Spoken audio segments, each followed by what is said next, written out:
before someone starts to detox, they need to know what is it they're aiming at. And also they also need to know their level of exposure. So your body is already in a continuous detoxing state.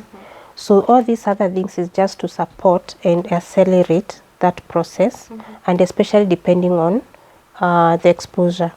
During detox, I don't advise fruits, because fruits have sugar, and these sugars will spike your insulin. So in this time, we don't want to have your body high on insulin. So the only fruit we can do is fruits that are very low in sugar. Why do we have to add weight as pregnant women? It's because we are supporting the growth of this baby. And for human beings, they are supposed to exclusively breastfeed their babies for the first 6 months of life. And breast milk, 50% of breast milk is fat.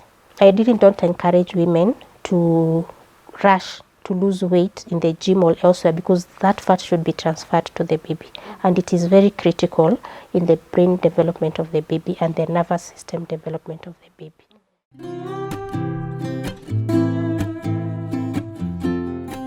Good morning, good afternoon, good evening from wherever you're watching us from. Karibuni sana to our channel once again. We are so happy to be back here, and today it's just an amazing day because we are learning. Our topic is why do we need to detox, especially women.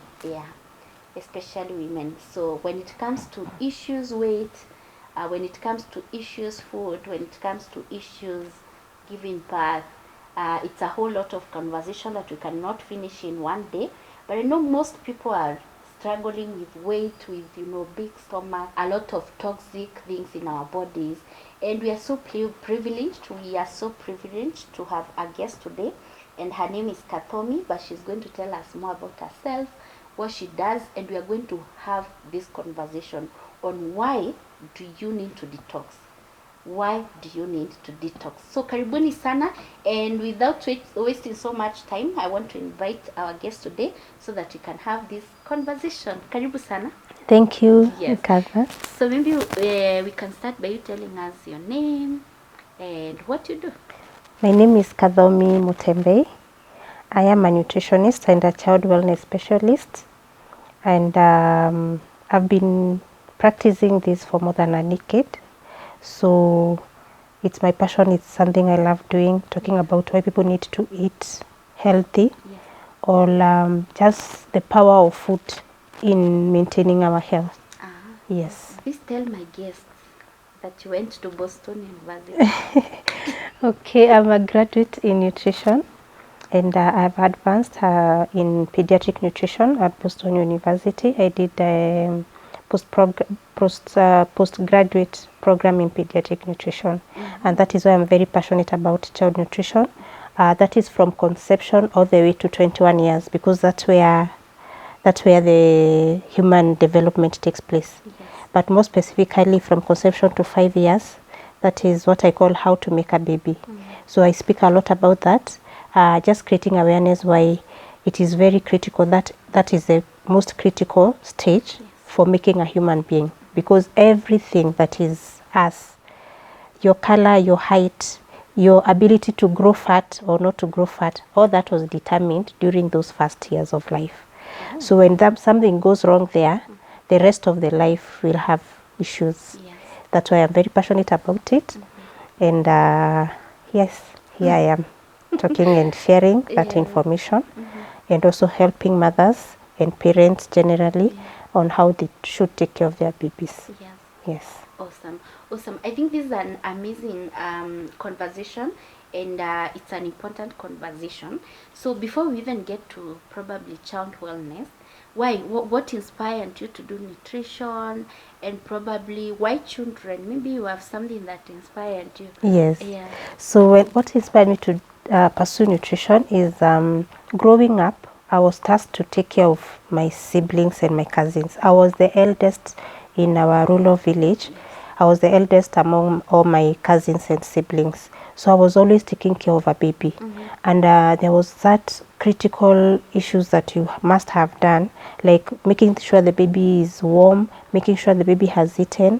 I also had the privilege of accompanying my mom and my aunties to the well baby clinic those days.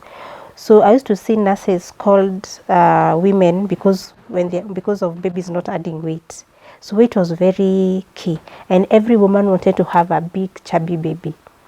So growing up, that inspired me, and then also interacting with the healthcare system.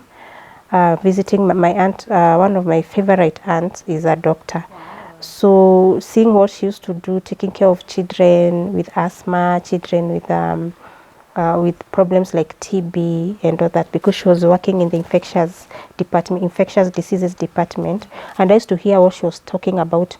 Babies are dying because they are not being fed well. So that is one thing that inspired me. And then growing up in high school, I used to read a lot about those articles in the magazine on nutrition. Yes. I used to follow those people. I used to read magazines, and I would go to the nutrition segment, health segment, what you should eat to keep healthy. Then I had grandparents that were unwell, that had diabetes, and then you could always hear the medicine is diet. They should not eat this, they should eat this. So all that made me so curious about food. I didn't even know the cause was nutrition. That's when I learned after I'm done with Form 4. That's when now I went looking for which course. When I qualified to go to the university, I wanted to know which is this course that I can do that speaks on food and health. Yes. So when I was told, I'm a very good teacher. I really am good at teaching and talking and educating people. Yes. So everyone, including my mom, believed I should become a teacher. Yes. And but deep down in me, I didn't want that. I knew I have a skill in teaching, in passing information, Yes. but not in a classroom. So I had to go for career counseling because I didn't know what course. Was it nursing? Was it public health? So when I went to Kenyatta University, I was taken by my uncle and aunt to do career counseling. That's when nutrition came up. And I was taken through the nutrition course outline, Yes. where you learn about the biochemistry of nutrient, the types of nutrient, what they do in the body, what foods provide them, and that was a game changer. And I made up my mind I'm going to pursue nutrition. Yeah. So nutrition is something that I'm passionate about, and it's something I do with my eyes closed. Yeah. It's in me. And so today I'm descending to ask, why is it important? Why is it important that we should detox? Number 2, is it only women who are supposed to detox, or it is all of us? And probably, why is it important? So let me start by defining what detox is.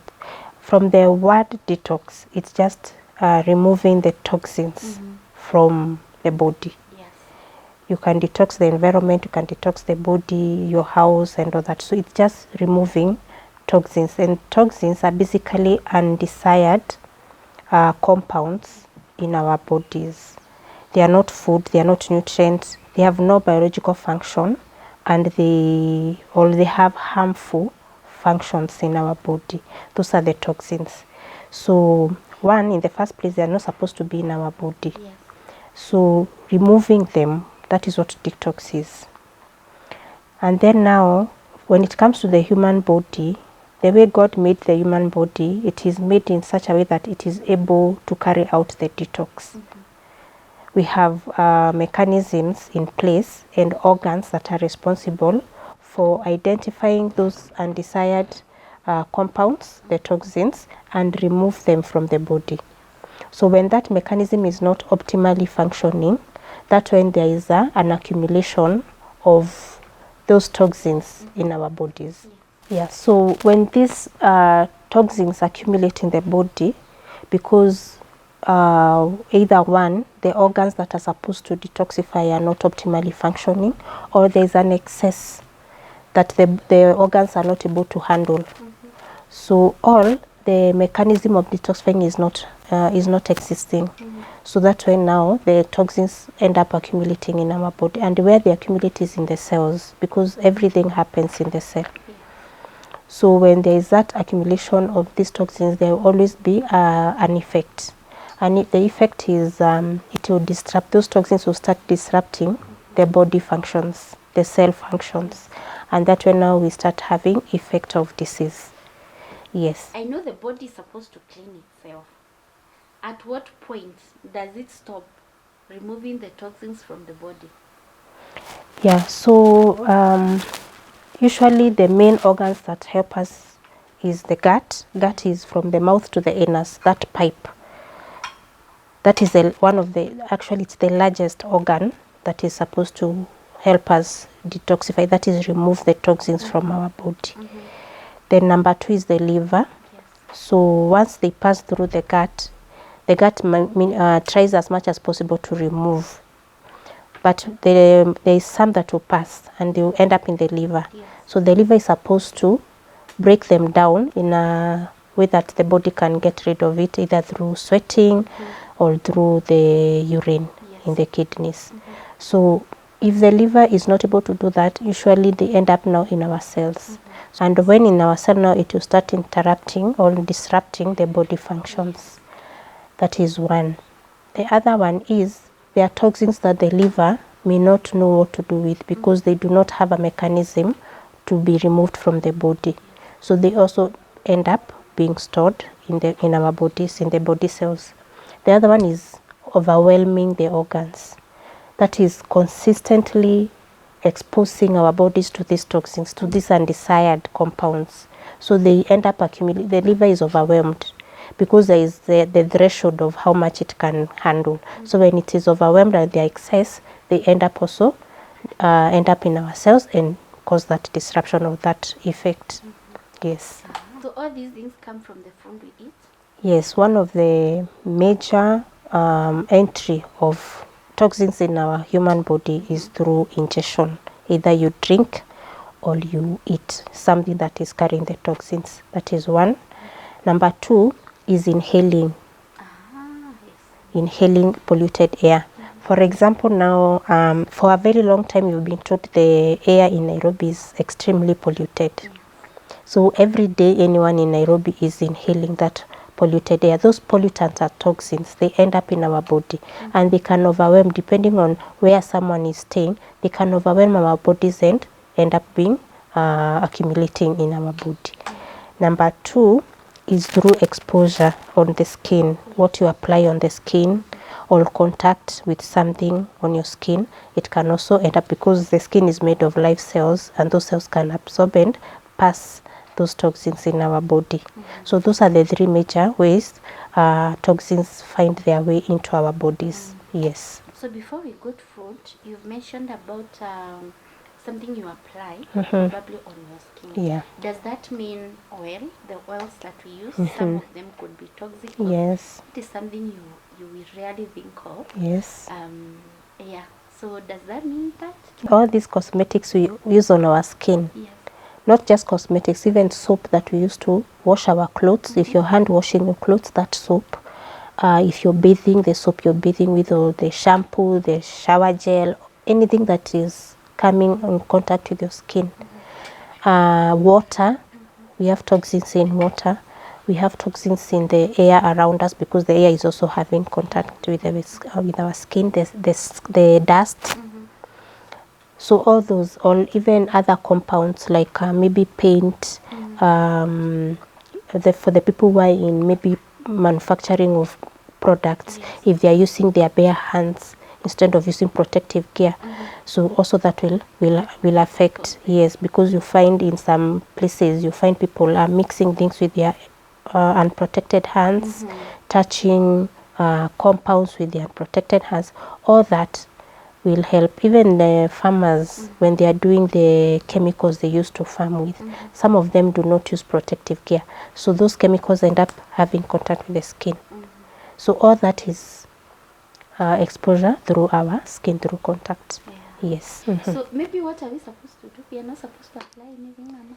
No, okay, it's just being cautious that whatever that comes in contact with your skin can have a negative effect in your body. So it's just being cautious that whatever you use is something that does not have those undesired compounds, whether it's chemicals, whether it's fragrances, perfumes and all that, you have carefully chosen what you use, especially for the things we apply on our skin, the cosmetics, because like women, we use them every day. Every day you apply lotion, you apply makeup and all that. So it's very important to make sure that you select carefully what you're using on your skin.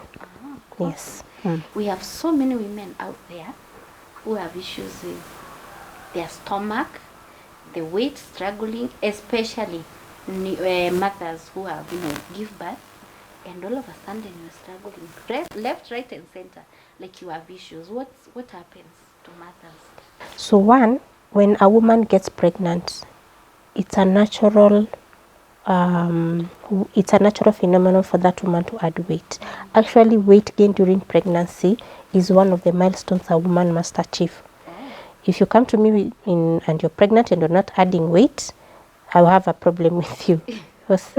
So a pregnant woman should be, depending on their weight before conception, they should add at least from between 12 to 20 kilos. But there are some of us who add more, and it is still okay.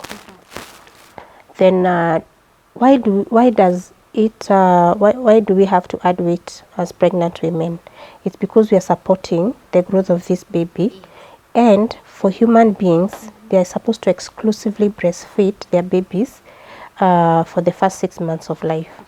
And breast milk, 50% of breast milk is fat.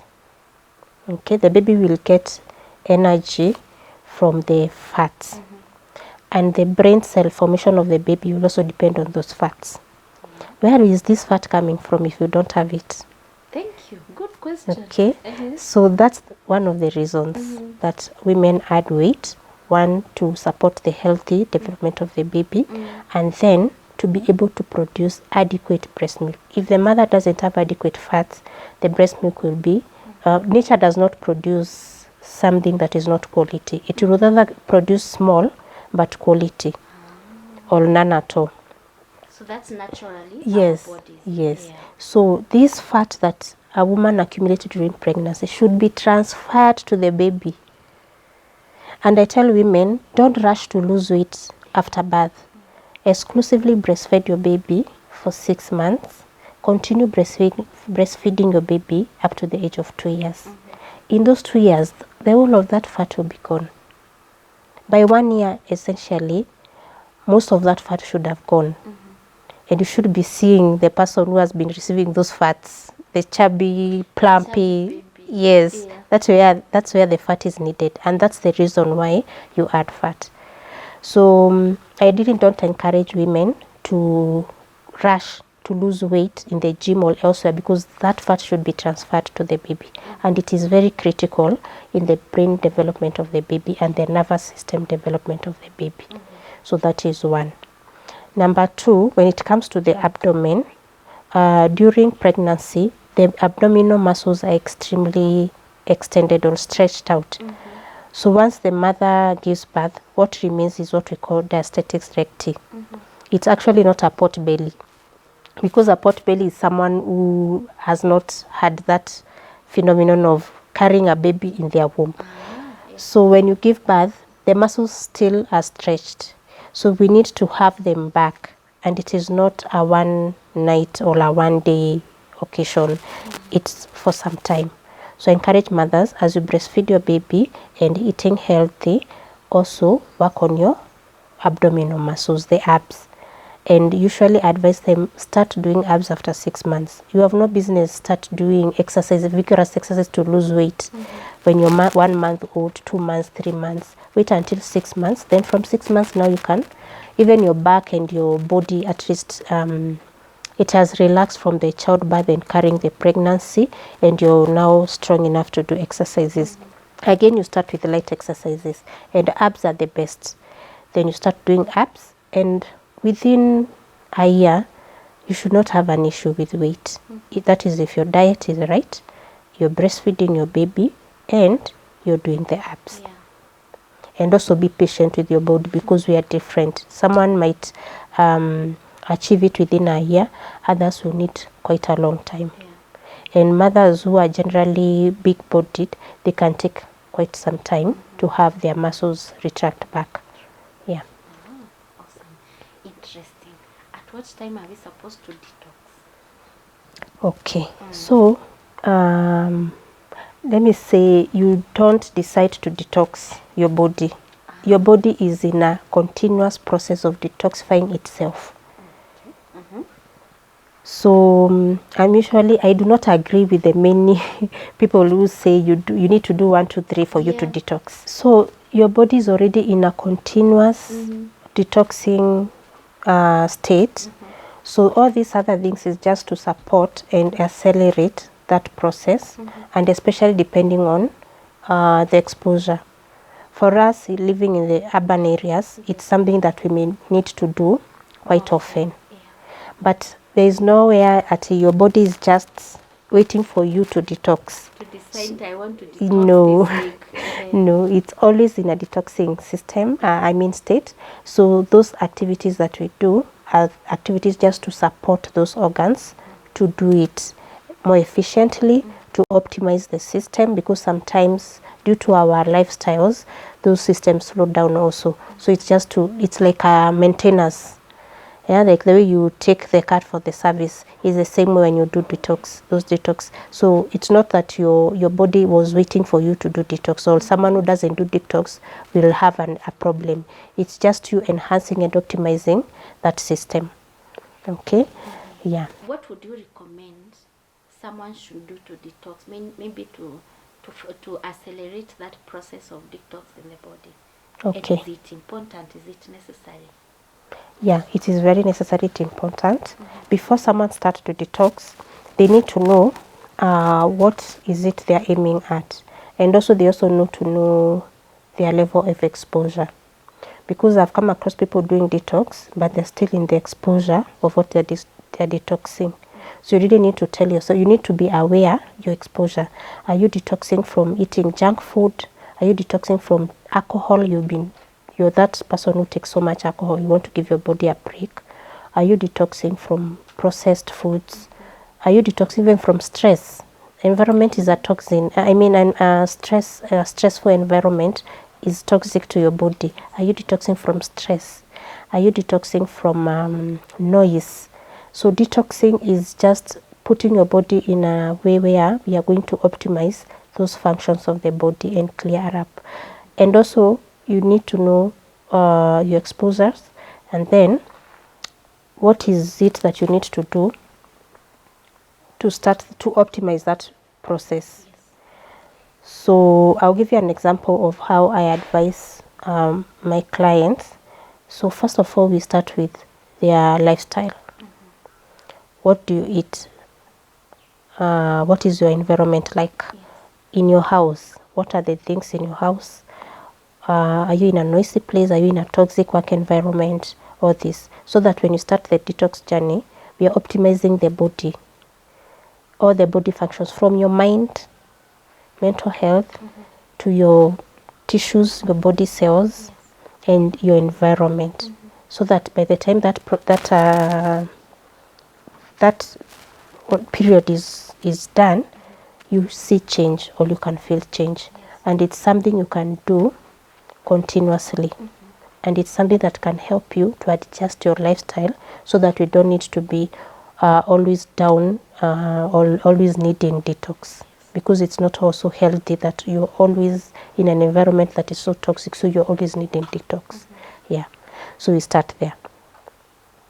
Number 2, so when we establish that, so for the mind, I advise take a staycation alone, or solitude. Just find some solitude time. Be alone. Be alone. For how long? It depends with how long you can handle. I have a problem with extroverts. People who are extroverted usually find it a problem. Actually, being solitude is not their thing. So you will go one day and then you start missing people to talk. Yes, you're always on your phone, because if a staycation is where even you're not interacting, even your TV is off, no watching, no phone. You can maybe carry a book, or just a prayer book, or something like that. But even that book is not necessary. I advise stay alone and listen to yourself, listen to your mind, think about, evaluate your life, evaluate your dreams, look back where you've come from, where you want to go, are you doing things, what is, like an awareness kind of, and you can do it a day or two, depending on how long the person would be willing. But that solitude time is very good for the mind. Meditate, pray for yourself, listen to yourself, talk to yourself, stand in front of the mirror, talk to yourself, see how you smile, see how you walk, be naked in front of the mirror, look at every part of your body. There are people who don't know how they look like when they're naked. So that's the time you connect with yourself, talk to yourself, be with yourself, mind your thoughts, reflect. There are things maybe you're going through, and you also start now questioning, is it worth it? This suffering or this stress, is it worth it? Can I avoid it? How best can I approach it? Something like that. Just being with yourself. I think what I'm getting from you is detox is not just food. Yeah. It is not just, it's wholesome. Like Exactly. It's wholesome for the body. Yes. After the mental. So after now you have mentally alerted yourself, you're mentally awake now. Now we can start working with the tissues, because it starts from the mind. Okay, so now let's start with the tissues. If it was a weight issue, when you're in solitude, you decided, I don't like this body, I don't like the meat I'm seeing, I don't like this. So what do I do about it? So now you are now aware and you want to do something about yourself. So now we can start there. If it is weight loss you want, we have a weight loss program.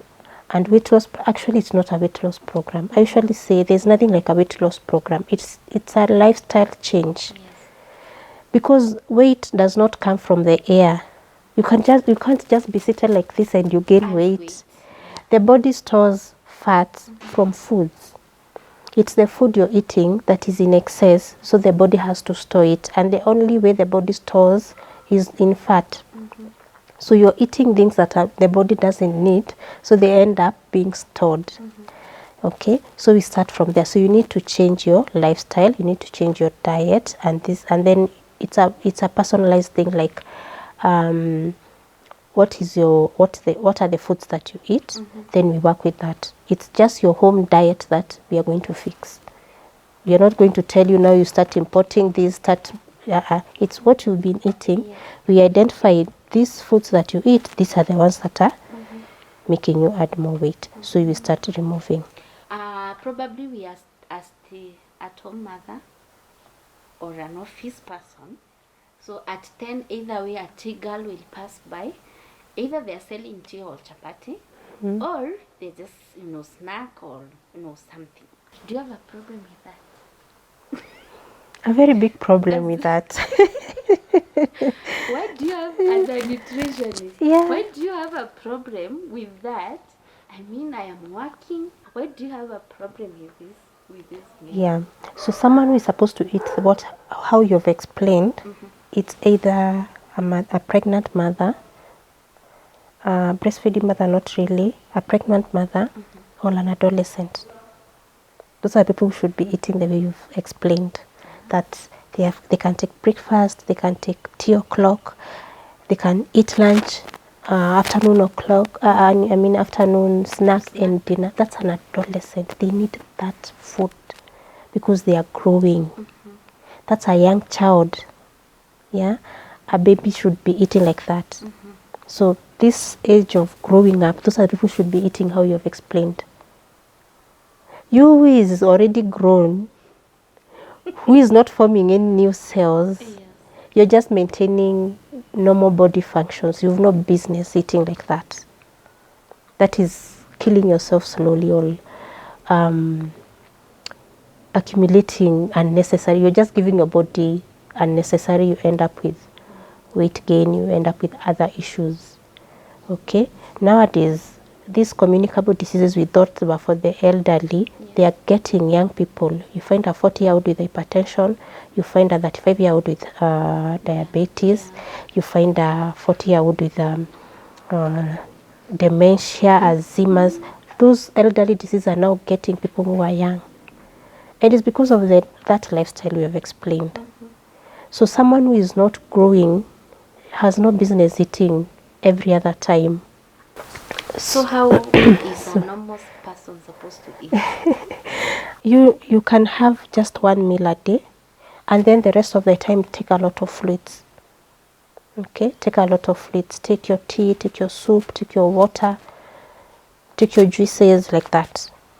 Okay, then now you wait for your one meal. That is if you want to maintain your weight and a healthy body. And if you must eat something, let it also be at intervals, and very long intervals.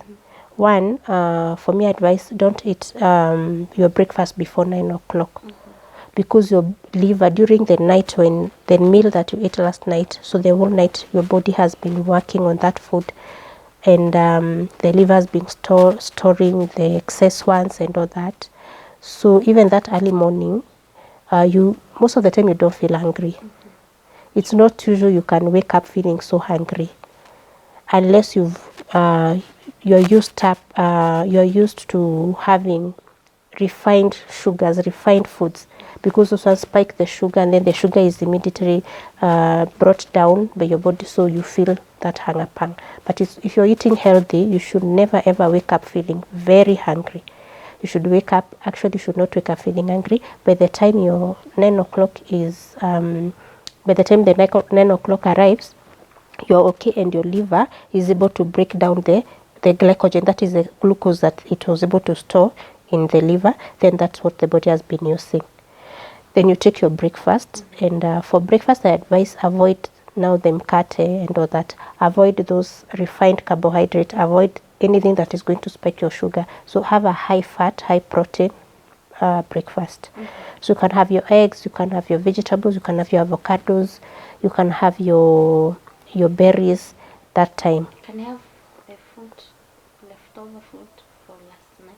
You can have, yes, a leftover food for last night, but now do away with the carbohydrate. If you ate beef, ugali, and greens in the morning, just eat your beef and your greens. And if it's ugali, very little of it, very little, too little or none at all. Yes, your ugali is for your main meal. The bread is for your main meal. Yeah.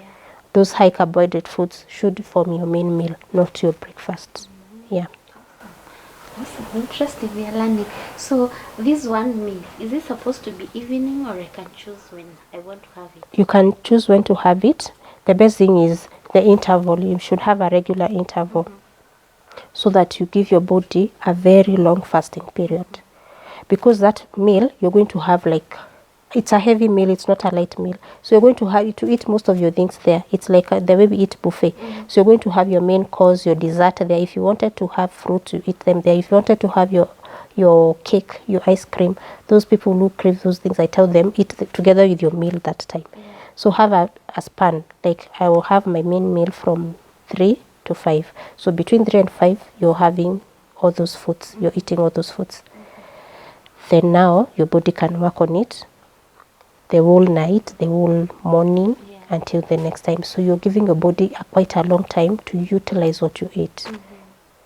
Yes. Interesting. It's a learning process. So the most encouraging thing is you just think we can eat anything. So we are not limited to don't eat wheat, don't eat, this and this and this. At that time when you break, after a very long period of not eating, you can eat any food, type of food. Yeah, eat your main meal. Of course, now you have to choose also the whole foods and organic foods. I'm really against people eating foods that are grown with a lot of chemicals, because those are some of the toxins that are causing problems in our bodies. Yes, so you can always, even if you're eating after your fasting period, always ensure your meal is healthy. What I'm saying is those other treats you would want, the people who love chocolate, the people who want ice cream, the people who want their whatever, those desserts, have them together with your meal. Yes. Because when you do that, you'll be able to limit how much. For example, if you're having chapati, dengu, and greens, and you want to have a dessert of a piece of cake or an ice cream or what, you will now know this, your dessert is part of your carbohydrate. or part of your calories. So you'll be able to limit how much you eat, but you'll be able to enjoy all those nice things you love during that meal, that span of your eating. Yes. Oh, interesting. And what our nutritionist is saying is that this has to be a lifestyle. It's a lifestyle. Yeah, it's a lifestyle. That is now, this, what I'm explaining now is a lifestyle that you maintain, you get used to, so that you do not find yourself struggling with weight, weight gain or weight loss. And also, it gives you autonomy to choose the foods you want to eat. Yeah. So when you have such a plan, you will always be able to source for those healthy foods and make sure they are available. Because you have a span of when you're eating, and you're eating everything at the same time. So you will not be tempted to, in the morning, you take breakfast, you eat whatever you want, then 10 o'clock, you feel hungry, you will eat anything. So you will not be able to monitor or to really check on what you're eating. And that's what causing weight gain and weight problems. Because when you have that habit of eating whenever you want, when you're causing your body a lot of problems. Because every time, maybe that one I'll explain another time, it's a science of how our body utilizes food. And we have hormones that help us to utilize food. One is insulin. Insulin is what helps with the sugar regulation in our body. And our bodies were made not to have insulin throughout. When you have insulin throughout in your body, you become addicted, or it's like alcohol. It's like a drug. So every time that insulin goes down, you want to eat so that it can spike, and that's what causes diabetes eventually. That is what will give you diabetes. That is what will bring kidney issues later. So we don't want that. So your body is not supposed to be high on insulin throughout. It's supposed to, that's why it's good to have that lifespan. Unless it's someone who is growing. A baby needs that because they are growing, they are forming new cells. So they need a lot of energy. So insulin is what helps the body to utilize the foods. So that the foods produce energy. So for a young baby, that one is okay. That's why you find for babies it's okay to have 3 meals a day. Actually, it's the recommendation, at least 3 meals a day, because they are growing, they are forming new cells, so they need that. For an adult, that will cause you diabetes, that is insulin resistance, or you will overwork your pancreas. It stops producing more insulin, so you will need to have insulin injections. So that's one way of keeping your lifestyle healthy and keeping yourself healthy. Just, it's called OMAD. Nowadays people say OMAD, 1 meal a day. OMAD. Yes. Oh, awesome. We are learning. It's 1 meal a day. For adults. For young children and adolescents, anyone below 21 years, because they're still growing, they're still forming their body. Biologically, an adult is above 21 years. I was just about to ask, these adults are how many years? Yes, biologically or nutritionally speaking, an adult is above 21 years. For the government, they say 18. But for the body mechanism, it's above 21 years. So below 21 years, they are allowed to eat, although also we need to give them healthy foods. But they are allowed to eat several meals a day because they are growing, they are forming new cells, they are growing tall, they are forming a lot of things, they are maturing. After 21 now, that's when now you become an adult, your physiology has stabilized, your body is fully formed. So now, unless it's a pregnant woman, a breastfeeding mother, you have no business eating anyhow. Yes. So maybe you can tell us how do we detox our body?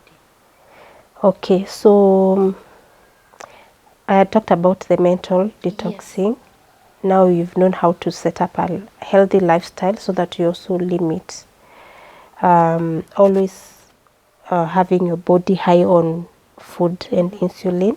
So now, how you do detox, as I said, detox is just a way of optimizing your already existing body detoxifying mechanisms. So one of the best ways is actually fasting.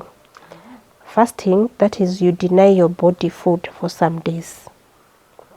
You can start with a day or now for like people who are eating how the normal way of eating breakfast, lunch and dinner, you start reducing on meals. For 3 days, don't eat one meal, be on 2 meals. For another 3 days, be on one meal, and then for another day, go without food. Then from there now start practicing where you can go without food. You only take water or salt water. You can go for without food for even 5 days. So that's the best way, because when you when you fast, your body's life sustaining mechanism are mobilized. When you deny your body food, it senses starvation. So it starts mobilizing the life sustaining mechanisms. So all the damaged cells in your body will be broken down. So the body will go for all the damaged body cells to be broken down. The body will also start breaking down fats. Remember, most of the toxins are stored in the fats. So it will go for those ones first, those unnecessary fat cells. It will go for those. So in 5 days time, and then you're drinking a lot of water, because also when you drink a lot of water, most of these toxins come out through the kidney, the urine. So you drink a lot of water during that time. So that's one of the best and most effective ways to detox. If it is the gut, when you don't eat food, the body cleans it up. Okay, because now there is no food, so whatever waste that was there will be removed. And also because you're not eating, so whatever is there will now concentrate and come out. Okay, so that fasting is one of the best. The other one is consuming raw leafy vegetables. You can blend them into juice, or you can make salad, or you can make salad or blend them into juice. The raw vegetables, or especially the leafy green vegetables, are very rich in enzymes. And It's like spinach, I don't advise blending of spinach. The traditional vegetables, terere, your managu, those ones are very good. Your kunde, your skuma, those ones are okay. Spinach, raw spinach, I don't advise so much, because it's a goitrogen, and it has a lot of oxalic acid that is known to cause problems in your joints, especially the knees, your joints. So for spinach, just cook it. Okay. Then during detox, I don't advise fruits, because fruits have sugar, and these sugars will spike your insulin. So in this time, we don't want to have your body high on insulin. So the only fruit we can do is fruits that are very low in sugar, like avocado, like guavas, like berries, your strawberry, your blueberries, raspberries. Berries are and do not have high sugars, like compared to oranges, melons and all that. So you do those fruits that are very low in sugar. Then you do your raw vegetables. You take that for quite some time, maybe 3 days to 5 days. You do that. Then the other one I said is your environment. Fix your environment in your house where you sleep. There are many people nowadays, we use a lot of fragrances in our homes. You find air fresheners in the toilet, in the sitting room, in the everywhere. Remove all those fragrances from your house and go for a week without them. Most of those fragrances are hormonal disruptors, and they can cause hormonal imbalance or hormone problems in everyone, not just women, even in men, even in the pets you have at home. So in your children, if you have young girls, adolescent girls, it can just cause a lot of problems when it comes to hormones. So detoxify those ones. Then we also have detoxifying junk food. Like there are people who eat junk food too much. You can decide you're not going to have that. So detox is not just by drinking the juices. There are people who drink the juices, but they are still eating, or they are still in an environment that is loading them back. So it's a whole thing. You clean up your environment, do away with all those, even cleaning agents. Yeah, there are those cleaning agents you use to polish the tables, to polish the windows. Do away with them for some time. Let your body catch a break. Okay. Then alcohol is also another toxin that we ingest in our bodies. Decide to do away with alcohol for some time. So that's one way of detoxing. Then the people who work in environments that are exposing them to toxins, decide how you're going to work about it. If the employer is not giving you protective clothing, you can buy for yourself. Yes. You don't have to continue using your hands touching chemicals. Then later you have nervous problems, you have a nerve condition because of what you used to do. Buy yourself gloves and protect yourself. Take matters in your hand. If it is a place where you're inhaling toxins, buy yourself those protective masks and wear them if the employer cannot provide. Okay, so don't wait for someone to take care of you. Take care of yourself first. Before, and when you take care of yourself, you're able also to take care of others. When you start protecting yourself, maybe even the employer will feel the need to protect everyone else. Yeah.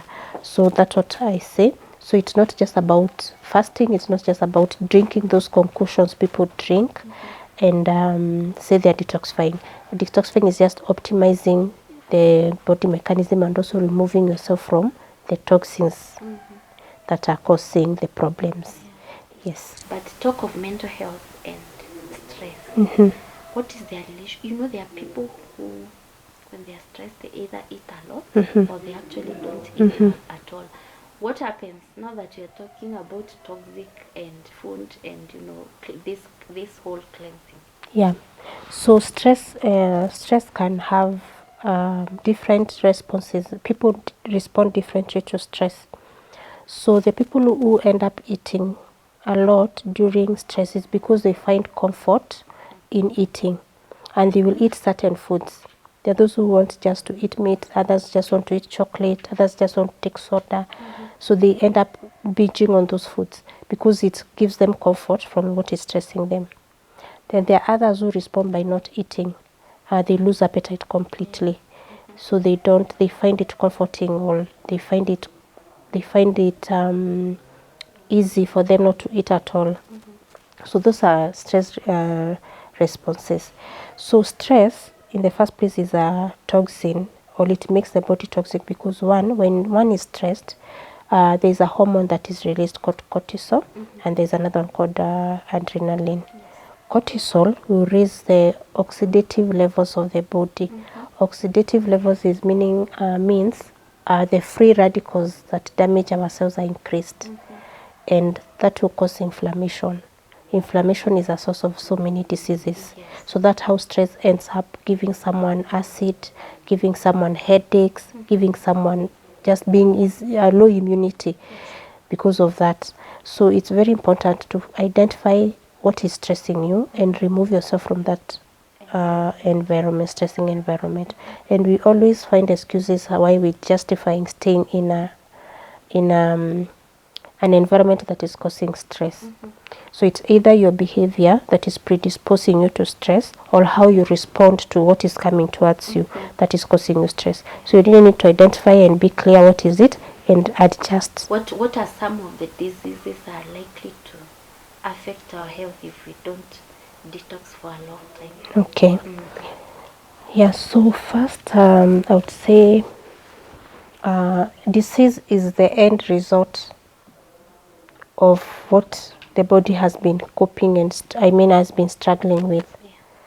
So before you even fall sick, your body is already trying to talk to you that you need a break from something. If it is alcohol, if it is salt, a toxic environment like stress, if it is the chemicals we are using on our bodies, all that, the body speaks and it will alert you even before now the real disease comes out.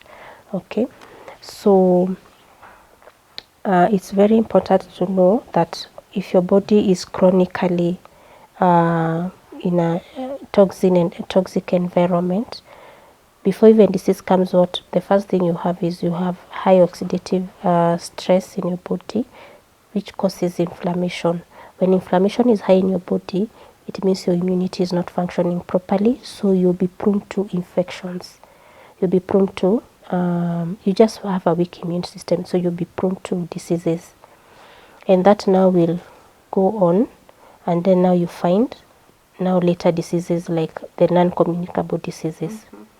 The other thing is there are people you find all along their life they have been healthy, then from nowhere they have a disease. You wonder. You can always trace because they were exposed to something, whether it's a food habit or a lifestyle or an environment that has predisposed them to this condition. Yes. Okay, so only that maybe they were not aware because they were not able to listen to the body, or what they felt is something normal. Okay, because you find like diabetes, before someone is diagnosed with diabetes, they usually have undergone a pre-diabetic period of more than 10 years. If someone by 50 years they are told they are diabetes, it means it started when they were 40 or even less. So it's a long time, so the effect now is being felt. The same with cancer, the same with hypertension, the same with dementia and Alzheimer's, which is becoming very common. The same with nervous disease, the Parkinson's. All these degenerative diseases, they stem from that prolonged, your body is overwhelmed until it reaches a point where now it starts degenerating. Okay? Yes. Would you advise people that have these lifestyle diseases to detox, and at what point? Or what are the dangers? Let's say someone has diabetes. Yeah, okay, diabetes, the cause is known. You've been eating. Yeah, the cause is very well known. It's that lifestyle where you are always, your insulin is always circulating in the body because you eat breakfast, you eat 10 o'clock snack, you eat anything you want, anytime you want. So you end up with diabetes. So reverse. Stop doing that, because that is what has caused diabetes. Your body is no longer producing insulin because it's tired. You've overworked the pancreas. The body is no longer responding to insulin even when it's produced. It's not, your cells have become resistant. That is the diabetes we call the diabetes type 2. That is the most common. So you do the opposite now. You do what I've said now. One, remove those foods that trigger insulin, that need insulin. Remove them completely from your diet.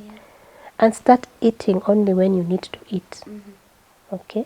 So maybe what would be your advice to so many people concerning, this detox conversation that we're having? Let it be in your lifestyle. Let it be in your lifestyle. If you're in a religion that practices fasting, all the religions, especially Christians and Muslims, they have fasting periods. Adopt them and join in.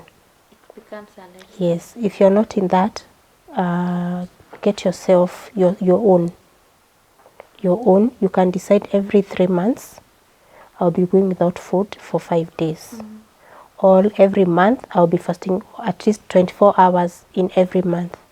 You see, that way, and you at least mobilize your body life-sustaining mechanisms.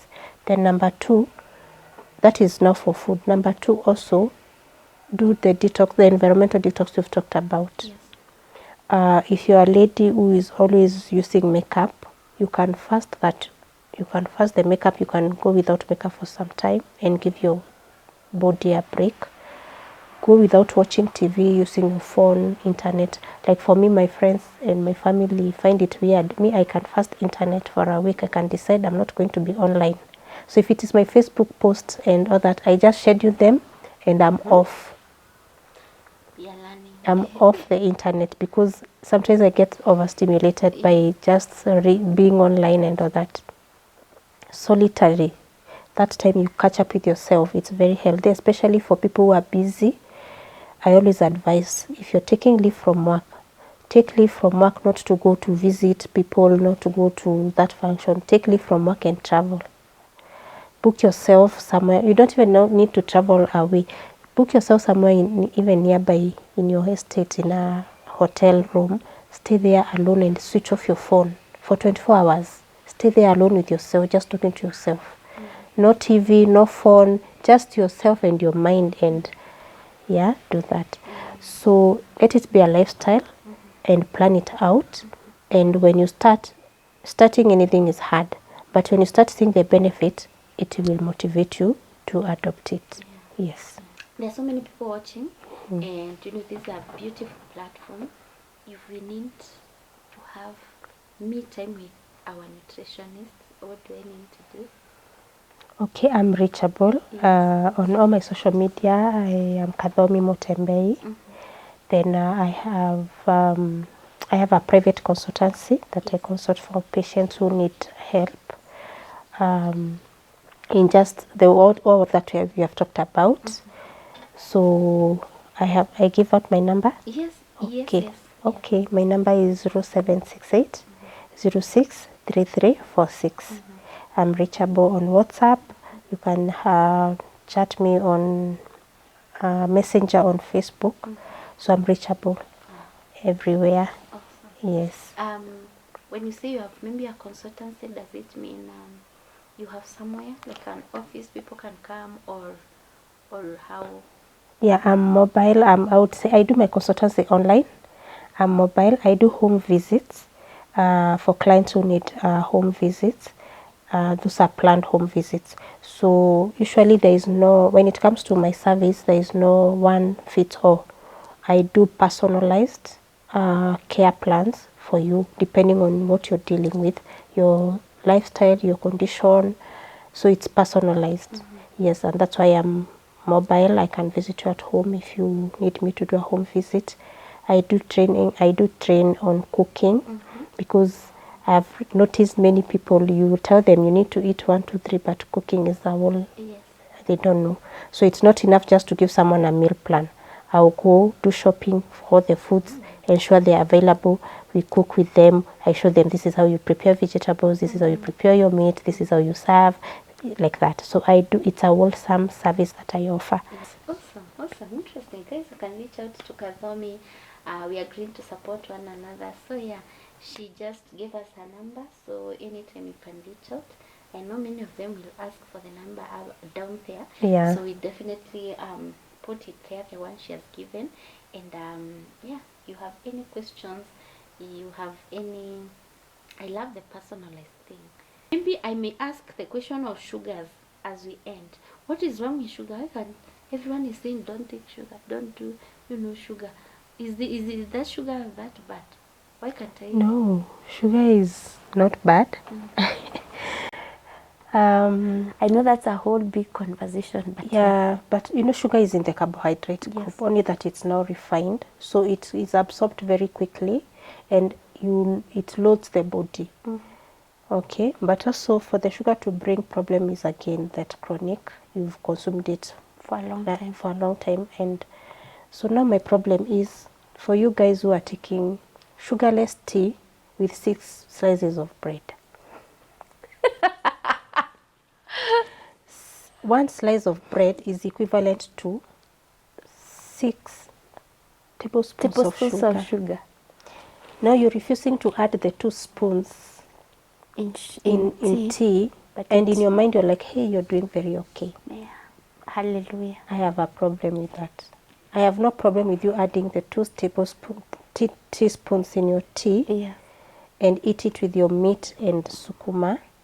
But I have a problem with you taking sugarless tea with bread.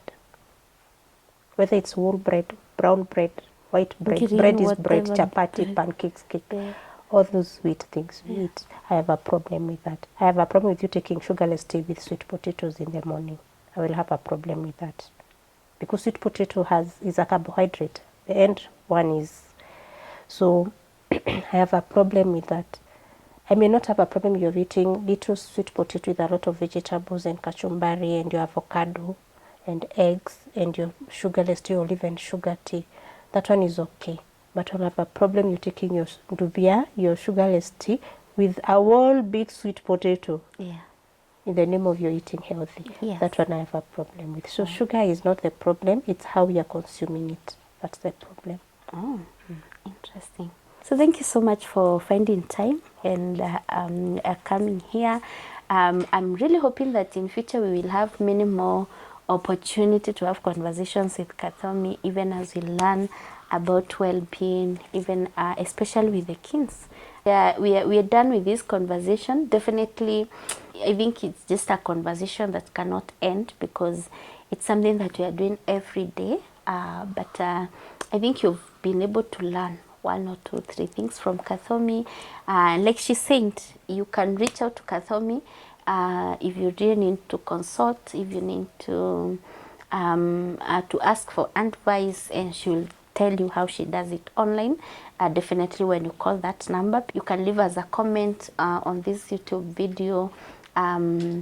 Yeah, and if there are other topics that you think we can talk or have conversations with Kathomi. So that's it for today. Asanteni sana guys. Until next time, we'll see you in our video. But not before I say thank you so much to each and every one of you that has been offering your support to us, and standing with us, and leaving us your comments, and being able to give us your your feedback. We really appreciate. To all our subscribers, asanteni sana. To those of you that are sharing our videos, asanteni sana, and we are looking forward to bringing so much more to you because of the support that you're giving us. From me and my team, asanteni sana, and God bless you. Until next time, see you. Goodbye.